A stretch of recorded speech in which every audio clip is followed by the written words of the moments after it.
गरीब बहू का मिट्टी का बेड, कूलर और रसोई का सामान।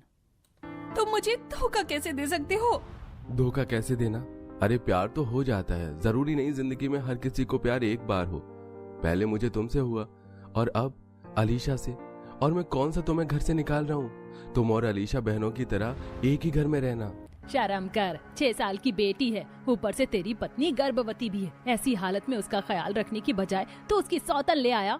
बेबी, ये लोग कितने चिक चिक करते हैं, मुझे तो हेडेक हो रहा है। क्या जादू किया है तूने मेरे पति पर? मैं तुझे छोड़ूंगी नहीं। तेरी इतनी हिम्मत कि तू मेरी अलीशा को चुड़ैल बोले? निकल जा मेरे घर से। मैं भी आपके साथ चलूंगी, मुझे यहाँ नहीं रहना। मेरी बहू अगर इस घर में नहीं रहेगी तो मैं यहाँ रहकर क्या करूँगी? मैं भी अपनी बहू के साथ जा रही हूँ। ऐसी हालत में मैं उसे अकेला नहीं छोड़ सकती। मैं भी आपके साथ चलूंगा। मैं आपके और भाभी के बिना नहीं रह सकता। आप सब लोग जा रहे हैं तो मैं यहाँ रहकर क्या करूँगी? भैया, मुझे आपसे ऐसी उम्मीद नहीं थी। मुझे शर्म आती है आज आपको अपना भैया कहते हुए। हाँ जाओ, निकलो यहाँ से। 4 दिन जब भूखे भटकोगे ना तो अपने आप लाइन पर आ जाओगे और घर आकर मुझसे माफी मांगोगे। सभी लोग शोभा के साथ घर छोड़कर वहां से निकल जाते हैं। 5 महीने की गर्भवती शोभा अपने पति के धोखे को सहन नहीं कर पाती और फूट फूट कर रोने लगती है। माँ जी, क्या कसूर था मेरा? मैंने तो एक अच्छी पत्नी होने के सारे फर्ज निभाए, तो क्यों इन्होंने मुझे ये धोखा दिया? जो जैसा करता है वैसा भरता है। मुझे यकीन है आज नहीं तो कल उसे जरूर ठोकर लगेगी। आप लोग वापस चले जाइए, मैं पिंकी को लेकर यहाँ से कहीं दूर चली जाऊंगी। तेरा इस दुनिया में कोई भी नहीं है हमारे अलावा। मैंने तुझे हमेशा अपनी बेटी माना है और भला ऐसी हालत में एक माँ बेटी को जाने कैसे दे सकती है?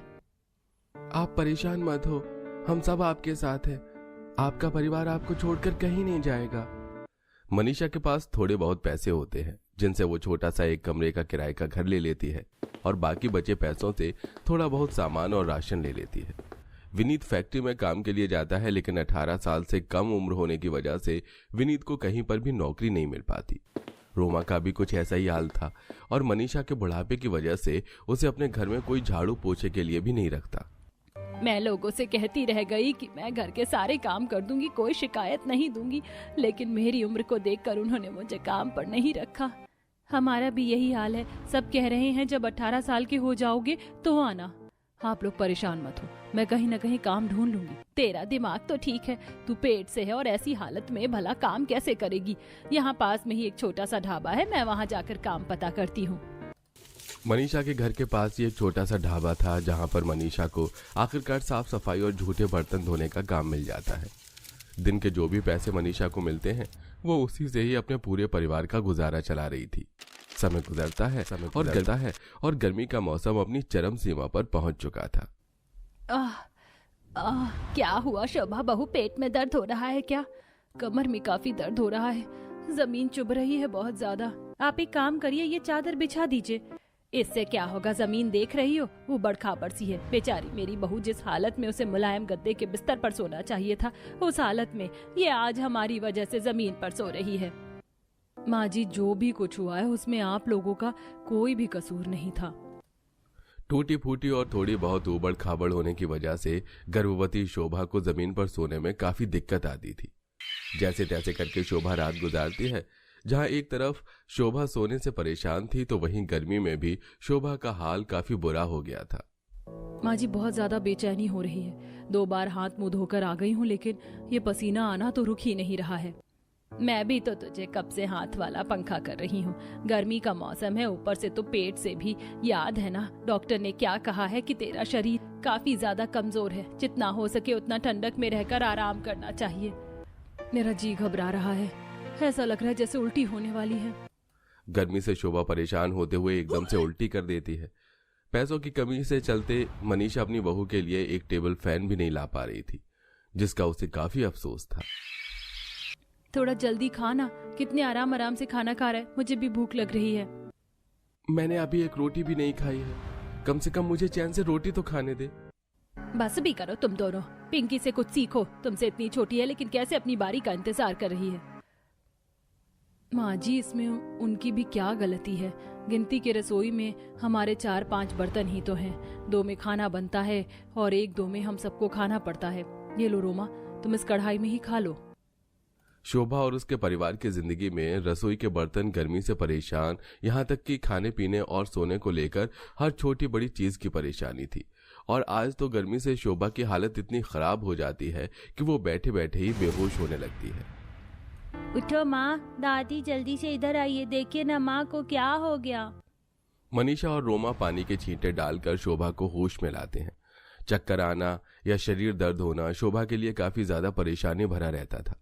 हर रोज की तरह शोभा हाथ वाले पंखे से खुद को हवा कर रही थी कि तभी हाथों में थोड़े से फल लिए शोभा के पड़ोस में रहने वाली एक गायत्री उसके घर आती है। शोभा, कैसी हो तुम? आंटी जी बता रही थी कि कुछ दिनों से तुम्हारी तबीयत ठीक नहीं है। देखो, मैं तुम्हारे लिए कुछ फल लेकर आई हूँ, टाइम से खा लेना इन्हें। इसकी क्या जरूरत थी?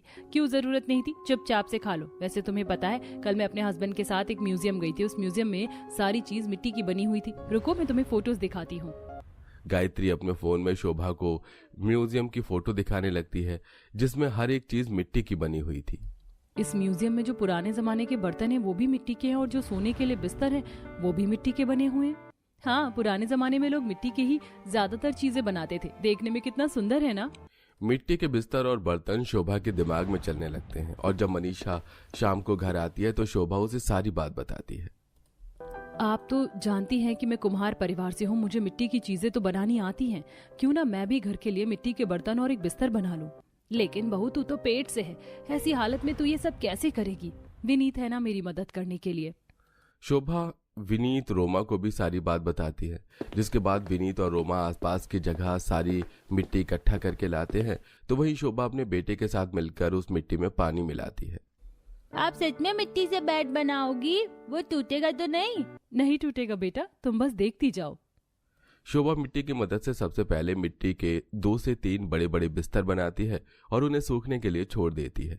और अब मिट्टी के प्लेट, गिलास, कटोरी, चम्मच और हांडी बनाते हैं और उन्हें भी सूखने के लिए आंगन में धूप में छोड़ देते हैं। 2 दिन के सारे बर्तन सूख जाते हैं। तो अब वही मिट्टी का बिस्तर भी अच्छे से सूख चुका था और अब सब उस मिट्टी के बिस्तर पर आराम से बैठ जाते हैं। अरे वाह भाभी, हम तो इस पर आराम से बैठ पा रहे हैं और ये टूट भी नहीं रहा। ये अच्छे से सूख गया है, अब इस पर बैठो या लेटो, बिल्कुल भी नहीं टूटेगा ये। शोभा अपने बनाए हुए उन मिट्टी के बर्तनों में खाना बनाती है और अब सब एक साथ अपनी अलग अलग प्लेट में बैठकर खाना खाते हैं। फिल्मों में देखा है लोगों को मिट्टी के बर्तन में खाना खाते हुए। ये मिट्टी के बर्तन तो बिल्कुल गाँव के खाने जैसी वाइब दे रहे हैं। आज भी कई सारे गाँव में सिर्फ मिट्टी के बर्तनों में खाना बनाया और खाया जाता है। मिट्टी के बिस्तर और रसोई के सामान को बनाकर शोभा की आधे से ज्यादा परेशानी तो खत्म हो गई थी, लेकिन शोभा अभी भी गर्मी से काफी ज्यादा परेशान थी। शोभा के घर के बाहर से एक कबाड़ी वाला पुराना कूलर लेकर जा रहा था कि तभी शोभा उसे रोक उससे कूलर का दाम पूछती है। पुराना है लेकिन चलता अच्छे से है, ज्यादा नहीं, सिर्फ 600 रुपए। 600? लेकिन मेरे पास से 300 रुपए हैं। सोचा था पुराना ही कूलर चला लूंगी, लेकिन लगता है इस गर्मी में ठंडी हवा नसीब में ही नहीं है। आपने मिट्टी से बिस्तर और इतने सारे बर्तन बना दिए, तो क्यों ना मिट्टी का कूलर बना दो? पिंकी की मजाक में कही हुई बात शोभा सीरियस ले जाती है और अब वो गीली मिट्टी और रेत कंकड़ की मदद से अपने देवर के साथ एक कूलर की बॉडी का स्ट्रक्चर तैयार करती है और अपने देवर से पुरानी मोटर फिट करवा देती है। और अब ये मिट्टी का कूलर किसी असली कूलर की तरह चलने लगता है। वाह भाभी, मानना पड़ेगा, पहले रसोई का सामान और अब कूलर, आपने तो कमाल कर दिया। गरीबी इंसान से क्या कुछ नहीं करवा लेती। चलो, कम से कम अब मुझे गर्मी से थोड़ा छुटकारा तो मिला। एक तरफ शोभा की जिंदगी में अब धीरे धीरे परेशानियां कम हो रही थी, तो वहीं शोभा के पति विनोद की गर्लफ्रेंड अलीशा रात तो रात घर का सारा कीमती सामान और पैसा लेकर भाग जाती है।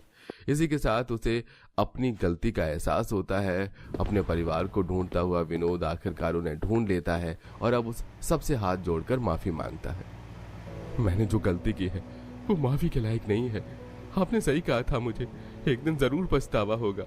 आप लोग मुझे माफ कर दीजिए और वापस आ जाइए। ऐसे कैसे माफ कर दूं? ये गलती आपसे अनजाने में नहीं बल्कि जानबूझकर हुई है। मैं बहक गया था, मैं जानता हूँ, लेकिन मैं आप लोगों के बिना नहीं रह सकता, मुझे माफ कर दो। शोभा बहू, गलती इंसान से ही होती है और जब से इसे अपनी गलती पर पछतावा है तो इसे माफ कर दे। हाँ भाभी, भैया को माफ कर दीजिए। हम सब वापस पहले की तरह एक साथ हंसी खुशी रहेंगे। विनोद की आंखों में पश्चाताप के आंसू देख शोभा उसे माफ कर देती है, जिसके बाद अब वो सब पहले की तरह हंसी खुशी रहते हैं।